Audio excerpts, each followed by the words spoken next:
નમસ્કાર, હું છું માર્ગી. આપની સાથે હેડલાઇન્સમાં જોઈએ કેટલાક મહત્વના સમાચાર. વાત કરીએ એક ગામની જે પાકા રસ્તાઓ, કોન્ક્રીટના ઘરો અને પત્તા રમતા લોકો સાથે બીજા કોઈ સામાન્ય ગામ જેવું જ લાગે. જો કે આ ગામ ખાસ છે. આ ગામ પાકિસ્તાનના સૌથી નજીકના ગામોમાંનું એક છે. વાત કરી રહી છું કાશીવાડ ગામ કે જે પંજાબમાં પઠાણકોટ શહેરથી માત્ર 50 કિલોમીટર દૂર છે. આ ગામ પાકિસ્તાનની સરહદથી પણ માત્ર 50 કિલોમીટર દૂર છે. અત્યારે જ્યારે યુદ્ધ જેવી પરિસ્થિતિ છે ત્યારે ત્યાંના લોકોને આ વિશે પૂછતા તેમણે કહ્યું કે અમે ગોળી ખાઈ લઈશું પણ અમારું ગામ નહીં છોડીએ. ગુજરાતમાં આગામી દિવસોમાં માવઠાની સાથે સાથે ઉકળાટ રહેવાની પણ સંભાવના છે. સૌરાષ્ટ્ર અને કચ્છમાં 2 દિવસ સુધી માવઠાની શક્યતા છે, જે માટે ખેડૂતો માટે જે વસ્તુ ચિંતાજનક છે. જૂનાગઢ, રાજકોટ, અમદાવાદ સહિતના જિલ્લાઓમાં છૂટાછવાયા વરસાદની આગાહી છે. આજથી તાપમાનમાં પણ 3 થી 5 ડિગ્રીનો વધારો થવાની સંભાવના છે. ઉલ્લેખનીય છે કે ગત રવિવારે 19 તાલુકાઓમાં વરસાદ થયો હતો, જેમાં કલ્યાણપુરમાં સૌથી વધુ 2.83 ઇંચ વરસાદ નોંધાયો હતો. ભારતીય ક્રિકેટ ટીમના અત્યંત સફળ ક્રિકેટર વિરાટ કોહલીએ ટેસ્ટ ક્રિકેટમાંથી નિવૃત્તિ જાહેર કરી છે. તે ભારત માટે સૌથી સફળ કેપ્ટન રહ્યા હતા. તેમણે 2013થી 2022 સુધી ભારતીય ટેસ્ટ ટીમનું નેતૃત્વ કર્યું હતું. કેપ્ટન તરીકે તેમણે 68માંથી 40 ટેસ્ટ જીતી હતી. તેમની જીતની ટકાવારી 58.82% હતી, જ્યારે કે બીજા નંબરે રહેલા MS ધોનીની જીતની ટકાવારી 45% હતી. કોહલીએ તેમની ટેસ્ટ કારકિર્દીમાં કુલ 7 બેવડી સદી ફટકારી છે. ખાસ વાત એ છે કે તેમણે કેપ્ટનના પદ ઉપર રહીને આ સિદ્ધિ હાંસલ કરી છે. બલુચિસ્તાન લિબરેશન પાર્ટી એટલે કે BLA પાકિસ્તાનના શાંતિ દાવાને ખોટો ગણાવી ભારતનું સમર્થન માંગ્યું છે. BLA કહ્યું છે કે જો ભારત પાકિસ્તાન સામે યુદ્ધ ચાલુ રાખે તો તે પણ પૂર્વ તરફથી હુમલો કરીને બલુચિસ્તાનને સ્વતંત્ર કરાવશે. તેમણે ભારત પાસે રાજકીય અને સુરક્ષાત્મક સહાયની માંગણી કરી છે. BLA એ જણાવ્યું છે કે પાકિસ્તાનને ખતમ કર્યા વિના દક્ષિણ એશિયામાં શાંતિ શક્ય નથી. બિહારના મોતીહારીમાં NIA અને જિલ્લા પોલીસની ટીમે એક ખાસ ઓપરેશન ચલાવી ખાલિસ્તાની સમર્થક અને મોસ્ટ વોન્ટેડ આતંકવાદી કાશ્મીરસિંહ ઉર્ફે બલબીરસિંહને ઝડપી પાડ્યો છે. પંજાબના લુધિયાણાના રહેવાસી કાશ્મીર સામે 2020માં NIA સ્ટેશન દિલ્હી પર ગુનો નોંધાયો હતો. તેની ધરપકડ કરવા માટે 10 લાખ રૂપિયાનું ઇનામ પણ જાહેર કરાયું હતું અને હવે જ્યારે તે પકડાઈ ગયો છે ત્યારે કડક સુરક્ષા સાથે તેને પૂછપરછ માટે લઈ જવાયો છે. ભારત સરકારે હવે 33 બંધ કરાયેલા એરપોર્ટમાંથી 32 પર કામગીરી ફરી શરૂ કરવાનો આદેશ આપી દીધો છે. તમામ પ્રકારના વિમાનો ચલાવવાની પરવાનગી પણ આપવામાં આવી છે. બાકી રહેલું શ્રીનગર એરપોર્ટ પણ આવતીકાલથી કાર્યરત થઈ જશે. આ સાથે જ ભારતે પોતાનું હવાઈ ક્ષેત્ર પણ ખોલી દીધું છે.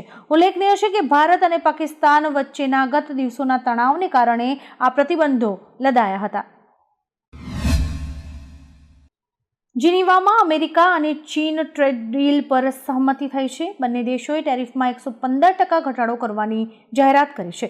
જીનીવામાં બંને દેશો વચ્ચે થયેલા કરાર મુજબ અમેરિકા ચીની માલ પર 30% ટેરિફ લાદશે તો ચીન અમેરિકન માલ ઉપર 10% ટેરિફ લાદશે. બંને દેશો વચ્ચે ટેરિફમાં ઘટાડો અત્યારે 90 દિવસ માટે છે. જીનીવામાં 2 દિવસની વાતચીત બાદ બંને દેશો વચ્ચે આ કરાર થયો છે.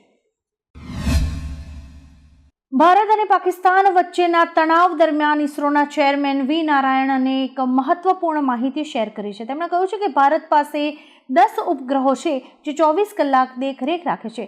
ખાસ કરીને આપણા 7000 કિલોમીટર લાંબા દરિયાકાંઠાના રક્ષણ માટે આ ઉપગ્રહ કામ કરી રહ્યા છે. બધા જ ઉપગ્રહો દુશ્મનો પર નજર રાખી રહ્યા છે. ઇસરોના ચેરમેને કહ્યું કે ભવિષ્યમાં આ ટેકનોલોજીનો વધુ વિસ્તાર કરવો એ અમારી પ્રાથમિકતા છે.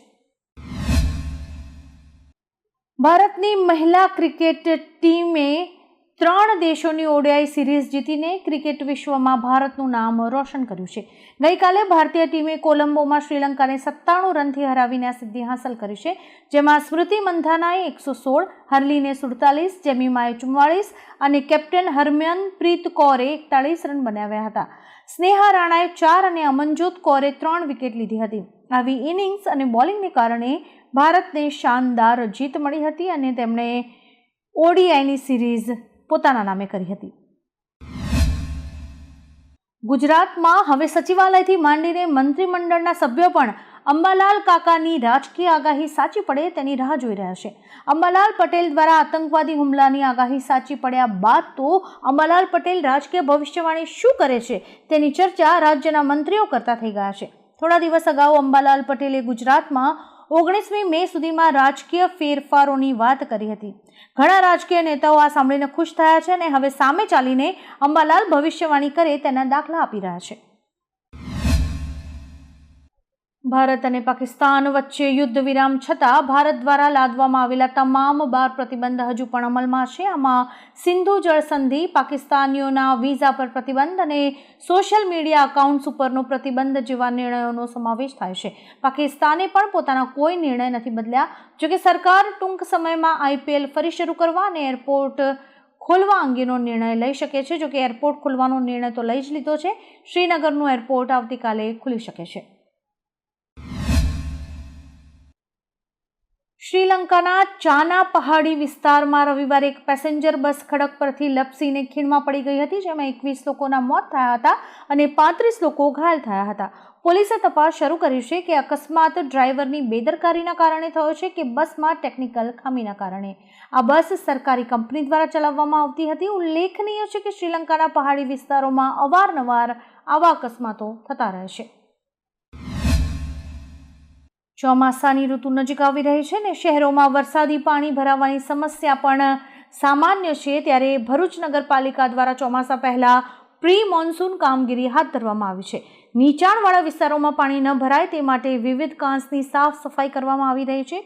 તો માર્ગ ઉપર કોઈ અકસ્માતનો બનાવ ન બને તે માટે વૃક્ષોને પણ કાપવામાં આવશે.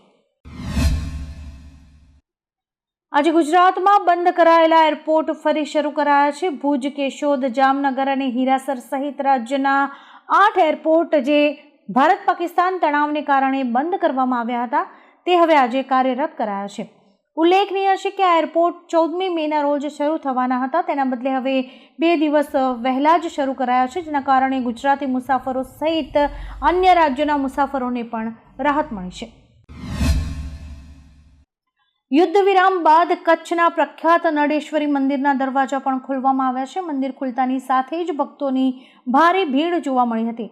ગયા શનિવારે ગુજરાતથી રાજસ્થાન જતી ટ્રેન્સ રદ કરાઈ હતી અને હવે તેમને પુનઃ પ્રસ્થાપિત કરવામાં આવી છે. સાવચેતીના પગલા તરીકે રવિવારે અને સોમવારે રાત્રે ફક્ત દ્વારકામાં જ બ્લેકઆઉટ કરાયો હતો. સુરતમાં એક મોટિવેશનલ સ્પીકર એવા ગૌરક્ષકની ધરપકડ કરાઈ છે. વાત એમ છે કે આ ગૌરક્ષકે જમ્મુ કાશ્મીરના પહેલગામ હુમલાને પૂર્વ યોજિત અને ભારતમાં જ રહે છે આતંકવાદના ગુરુ એવું લખાણ સોશિયલ મીડિયામાં લખ્યું હતું. આ સાથે જ પ્રધાનમંત્રી અને ગૃહમંત્રીનો ફોટો પણ તેમણે ફેસબુક ઉપર અપલોડ કરી દેશના સાર્વભૌમત્વ અને એકતા જોખમાય તેવું કૃત્ય કર્યું હતું, જેના કારણે પોલીસે તેમના વિરુદ્ધ ગુનો નોંધીને તેમની ધરપકડ કરી છે. વરસાદની આગાહી વચ્ચે આજે કેશોદના અજાબમાં ધોધમાર વરસાદ પડ્યો હતો, જેને લઈને રસ્તાઓ ઉપર પણ પાણી વહેતું થયું હતું. હજી પણ ભારે વરસાદની આગાહી કરાઈ છે. બીજી તરફ અમરેલીના સાવરકુંડલામાં પણ વરસાદ પડ્યો છે, જેને કારણે સમગ્ર શહેરમાં પાણી થઈ ગયું છે. સાવરકુંડલા, કાના તળાવ, હાથસણીમાં વરસાદ, ખાંભા અને ધારી પંથકમાં પણ વરસાદ વરસ્યો છે.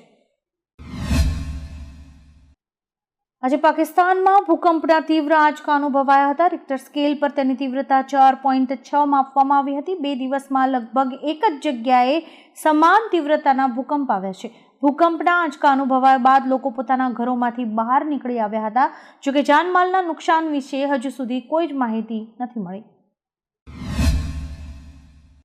જયપુરના પ્રખ્યાત સવાઈ માનસિંહ સ્ટેડિયમને બોમ્બથી ઉડાવી દેવાની ધમકી આપતો એક ઈમેલ આજે સવારે મળ્યો છે. આ ધમકીભર્યો મેલ સ્પોર્ટ્સ કાઉન્સિલના સત્તાવાર ઈમેલ આઈડી પર મોકલાયો હતો, જેના કારણે સ્ટેડિયમ પરિસરમાં હડકંપ મચી ગયો હતો. અત્યારે સ્ટેડિયમને ખાલી કરી દેવાયું છે અને બોમ્બ ડિસ્પોઝલ સ્ક્વોડ તેમજ ડોગ સ્ક્વોડની મદદથી સઘન તપાસ પણ કરાઈ હતી. વલસાડ જિલ્લામાં કમોસમી વરસાદ અને વાવાઝોડાથી ખેડૂતોને ભારે નુકસાન થયું છે. વલસાડ જિલ્લા બાગાયત વિભાગ અને ખેતીવાડી વિભાગ દ્વારા એક સર્વે શરૂ કરાયો હતો. સર્વેમાં કેરીના પાકને વધુ નુકસાન થયું હોવાનું સામે આવ્યું છે. વલસાડ જિલ્લામાં સૌથી વધુ ખેડૂતો આંબાવાડી ઉપર નપતા રહે છે. ત્યારે આ જિલ્લામાં 38,000 હેક્ટરમાં ખેડૂતોએ જે આંબાવાડી તૈયાર કરી છે તેમાં નુકસાન થયું છે. ધરમપુર અને કપરાડા વિસ્તારમાં વધુ નુકસાન થયું છે. ભારતે માલદીવની $50 મિલિયન ટૂંકા ગાળાની ક્રેડિટ સુવિધાને બીજા વર્ષ માટે લંબાવી છે. માલદીવને મોટી અને મહત્વપૂર્ણ નાણાકીય સહાયના કારણે મળી છે. માલદીવ સરકારે કહ્યું કે આ પગલું અર્થતંત્રને મજબૂત બનાવવા માટે નાણાકીય સુધારા લાગુ કરવાના તેમના ચાલુ પ્રયાસોને ટેકો આપશે. ઉલ્લેખનીય છે કે ભારત સરકાર માર્ચ 2019થી માલદીવ્સને સુવિધાઓ પૂરી પાડી રહી છે. જમ્મુ અને કાશ્મીરના મુખ્યમંત્રી ઓમર અબ્દુલ્લાએ કહ્યું કે પાકિસ્તાને માત્ર એક સમુદાયને જ નિશાન નથી બનાવ્યો, પરંતુ તેમણે ગુરુદ્વારા, મંદિરો, મદરેસાઓ અને દરગાહો ઉપર પણ ગોળીબાર કર્યો છે. પાકિસ્તાને ભારતીય સેના પર ધાર્મિક સ્થળોને નિશાન બનાવવાનો જે આરોપ લગાવ્યો હતો, વાસ્તવમાં તે પાકિસ્તાની સેના હતી જે આવું કરી રહી હતી. રાજ્યમાં પડેલા કમોસમી વરસાદને કારણે રાજ્યમાં ચારે તરફ ભારે નુકસાન થયું હતું. સુરેન્દ્રનગરના ચુડા તાલુકામાં તલ, જાર અને શાકભાજીના પાકમાં 30% નુકસાન થયું હોવાના અહેવાલ સામે આવ્યા છે. ઝાલાવાડ પંથકના ખેડૂતોના ઉનાળુ પાકમાં પણ મોટું નુકસાન થયું છે. ઉલ્લેખનીય છે કે રાજ્યમાં ભારે પવન સાથે કમોસમી વરસાદ પડ્યો છે અને અનેક જિલ્લાઓમાં તારાજી પણ સર્જાઈ છે. દરમિયાન ખેડૂતોએ સરકાર પાસે સહાયની માંગણી કરી છે.